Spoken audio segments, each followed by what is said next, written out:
on to our other top story tonight, though. The former Spokane County Sergeant accused of beating a man so severely that the jail wouldn't even accept him faced a judge this morning. KREM 2 Shannon Mowdy was in the courtroom for Clay Hilton's arraignment today. She is live in the studio with a recap of what happened. Shannon? Well, we told you last month, Clay Hilton's case marks the first time a Spokane County deputy has been charged with a crime committed while on duty. So his first time facing a judge as a defendant is also an historic moment. One his attorney tells me never should have made it this far.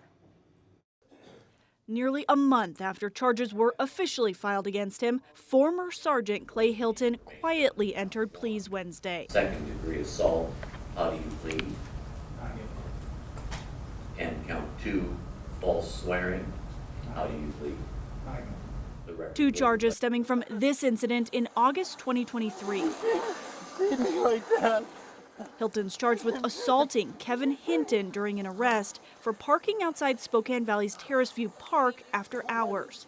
He's also accused of intentionally disregarding Spokane Valley's code in trying to charge Hinton and misrepresenting the city's law in a sworn charging document and police report. Let's face it, in this woke culture in which we are currently a part, officers are being charged with all kinds of things that they never would have been charged with 10 or 15 years ago. Defense attorney Brian Hirschman says this was a situation that got out of control, that he says began when Hinton failed to hand over his ID.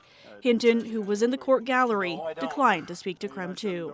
And there's other facts and circumstances in the case, like get your hand off me, or whatever it was that he said, and voicing resistance and physically showing resistance. Hirschman pushed back in court, saying probable cause doesn't exist to even charge Hilton because he was acting within his duty as an officer.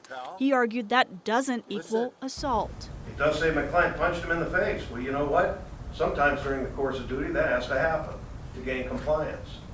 Counsel might have his view of what happened. However, there is the affidavit by Sergeant Storment that clearly lays out in detail what happened here. Charging documents show Hilton's repeated punching of Hinton was, quote, excessive and unnecessary. I told you you're under arrest. The state agreed Hilton will stay out of jail while the case proceeds. Hirschman says it's not uncommon. My concern is that the public might think he's getting some favored treatment because he's a police officer. That's false.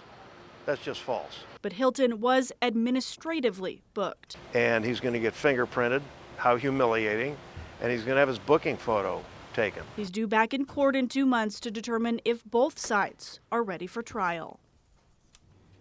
Right now, that trial date is December 16th. Earlier this month, the sheriff's office fired Hilton, saying an internal investigation proved he violated policy. Shannon Mowdy, KREM 2 News.